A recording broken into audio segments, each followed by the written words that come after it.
ನಮಸ್ಕಾರ ಸ್ನೇಹಿತರೆ, ನಮ್ಮ ಯೂಟ್ಯೂಬ್ ಚಾನೆಲ್ಗೆ ಸುಸ್ವಾಗತ. ರೈಲ್ವೆ ಇಲಾಖೆಯಲ್ಲಿ ಸರ್ಕಾರಿ ಉದ್ಯೋಗದ ನಿರೀಕ್ಷೆಯಲ್ಲಿರುವ ಅಭ್ಯರ್ಥಿಗಳಿಗೆ ಸಿಹಿ ಸುದ್ದಿ ಅಂತ ಹೇಳ್ಬೋದು.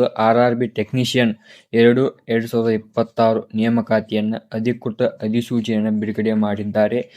ಈ ನೇಮಕಾತಿ ಮೂಲಕ ಒಟ್ಟು 6557 ಟೆಕ್ನಿಷಿಯನ್ ಹುದ್ದೆಗಳನ್ನು ಭರ್ತಿ ಮಾಡಲಾಗುತ್ತದೆ. ಹುದ್ದೆಯ ವಿವರ: ಟೆಕ್ನಿಷಿಯನ್ ಗ್ರೇಡ್ 1ರಲ್ಲಿ 323 ಹುದ್ದೆಗಳು, ಟೆಕ್ನಿಷಿಯನ್ ಗ್ರೇಡ್ 3ಯಲ್ಲಿ 6734 ಹುದ್ದೆಗಳು. ಒಟ್ಟು ಹುದ್ದೆಗಳು 6557 ಹುದ್ದೆಗಳು ಖಾಲಿ ಇವೆ.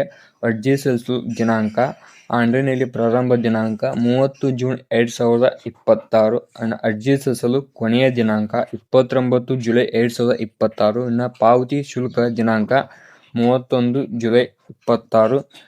ವಿದ್ಯಾರ್ಹತೆ ನೋಡೋದಾದರೆ ಟೆಕ್ನಿಷಿಯನ್ ಗ್ರೇಡ್ 3 ಹುದ್ದೆಗಳಿಗೆ SSLC ಜೊತೆಗೆ ಸಂಬಂಧಿಸಿದ ಟ್ರೇಡ್ನಲ್ಲಿ ITI ಅಥವಾ ಮಾನ್ಯ ತಾಂತ್ರಿಕ ಅರ್ಹತೆ ಅಗತ್ಯವಿದೆ.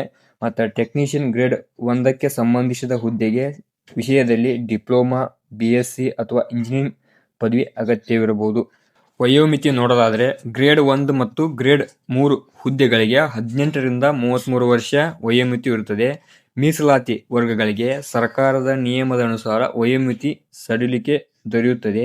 ಇನ್ನು ವೇತನ ನೋಡೋದಾದರೆ ಗ್ರೇಡ್ 1 ಆರಂಭಿಕ ಮೂಲ ವೇತನ 29,000 ರೂಪಾಯಿ, ಗ್ರೇಡ್ 3 ಆರಂಭದ ವೇತನ 19,000 ರೂಪಾಯಿ ಇರುತ್ತದೆ. ಇನ್ನು ಆಯ್ಕೆ ಪ್ರಕ್ರಿಯೆ ಹೇಗಿರುತ್ತದೆ: ಅಭ್ಯರ್ಥಿಗಳಿಗೆ ಕಂಪ್ಯೂಟರ್ ಆಧಾರಿತ ಪರೀಕ್ಷೆ ನಡೆಸುತ್ತಾರೆ. ದಾಖಲೆ ಪರಿಶೀಲನೆ, ವೈದ್ಯಕೀಯ ತಪಾಸಣೆ ಮೂಲಕ ಆಯ್ಕೆ ಮಾಡಲಾಗುತ್ತದೆ. ಈ ಮಾಹಿತಿ ನಿಮಗೆ ಉಪಯುಕ್ತವಾಗಿದ್ದರೆ ವಿಡಿಯೋಕ್ಕೆ ಒಂದು ಲೈಕನ್ನು ಮಾಡಿ, ನಮ್ಮ ಚಾನಲ್ನ ಸಬ್ಸ್ಕ್ರೈಬ್ ಮಾಡಿಕೊಳ್ಳಿ. ಹಾಗೆ ಈ ಮಾಹಿತಿಯನ್ನು ನಿಮ್ಮ ಸ್ನೇಹಿತರೊಂದಿಗೆ ಹಂಚಿಕೊಳ್ಳಿ.